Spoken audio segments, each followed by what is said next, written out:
ఒకరోజు ఒక తెలివైన రైతుకి అరుదైన విత్తనం దొరికింది. అది చూసిన వెంటనే ఇది ఎంతో విలువైనటువంటి పండ్లను కాచేటువంటి చెట్టుగా మారుతోంది అని అర్థం చేసుకున్నాడు. అని తర్వాత ఇది ఎదగడానికి చాలా సమయం పట్టే అవకాశం ఉంది అని తెలుసుకున్నాడు. అక్కడి నుంచి దీన్ని ఎక్కడ నాటితే బాగుంటుంది అని ఆలోచింపసాగాడు. అయితే అక్కడి నుంచి తన తోటలో ఉన్నటువంటి రహస్య ప్రదేశంలో దానిని నాటడం జరిగింది. ఎవరూ గమనించినటువంటి ఆ ప్లేస్ లో ఆ విత్తనం నిదానంగా మొలకెత్తడం స్టార్ట్ అయింది. అక్కడ ఉండేటువంటి ప్రతి ఒక్క రైతులు కూడా రావటం, వారి వారి పంటల గురించి గొప్పగా చెప్పుకోవటం చేస్తూ ఉన్నారు. ఇతను మాత్రం ఎవరితోనూ మాట్లాడకుండా మౌనంగా ఉండిపోయాడు. ఆ విత్తనం గురించి ఎవరితోనూ చెప్పటం లేదు.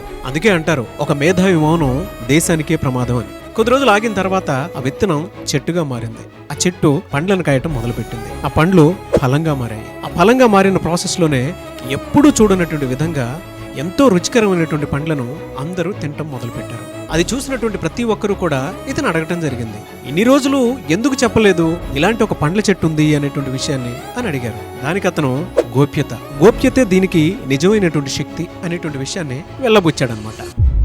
ఈ ఎంటైర్ ఇన్సిడెంట్ మనకేం సూచిస్తోంది అని అంటే, గోప్యత. మన జీవితంలో మనకు కావలసినటువంటి ఆ గోప్యతే నిజమైనటువంటి శక్తి. మీకు ఇక్కడ ఒక చిన్న పిక్చర్ చూపిస్తాను చూడండి. ఒక పిక్చర్ లో కవర్డ్ చాక్లెట్ ఉంది, ఇంకొక పిక్చర్ లో అన్కవర్డ్ చాక్లెట్ కనిపిస్తుంది. అన్కవర్డ్ చాక్లెట్ దాని చుట్టూ చీమలతోటి ఆహారంగా మారిపోయి ఉంది.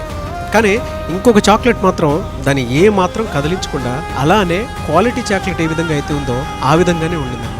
అంటే మన జీవితంలో మనకు సంబంధించినటువంటి ప్రణాళికలు గాని, జీవిత లక్ష్యాలు గాని, మనకు తెలిసినటువంటి జీవిత సంబంధాలు గాని ఎవరితోనూ ఎప్పుడూ షేర్ చేసుకోకూడదు. అప్పుడే మన జీవితం చాలా బాగుంటుంది. లేదు అనంటే ఈర్ష్య, ద్వేషం, అసూయ, గాసిప్స్ తోటి మన జీవితాన్ని, మన ప్రణాళికల్ని, మన లక్ష్యాల్ని ప్రతి ఒక్కరూ కూడా ఏదో రకంగా ఆటంకించేటువంటి అవకాశం ఎక్కువగా ఉంటుంది.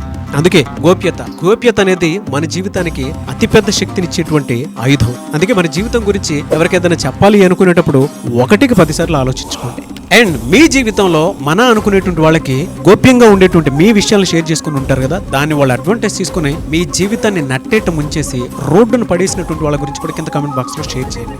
ఇలా వేరే వాళ్ళ చేతుల్లోకి మన జీవితం వెళ్ళిపోకుండా మన కంట్రోల్లోనే ఉండాలి అని అంటే ఫుడ్ మనీ సైకాలజీ అని ఆగస్ట్ 10th నేను కండక్ట్ చేయబోయేటువంటి క్లాస్ 5 days ఉంటుంది. ఎన్రోల్ చేసుకోవాలి అనుకునేటువంటి వాళ్ళు స్క్రీన్ మీద మీ కాంటాక్ట్ నెంబర్ కనిపిస్తుంది, దానికి వెంటనే సంప్రదించండి.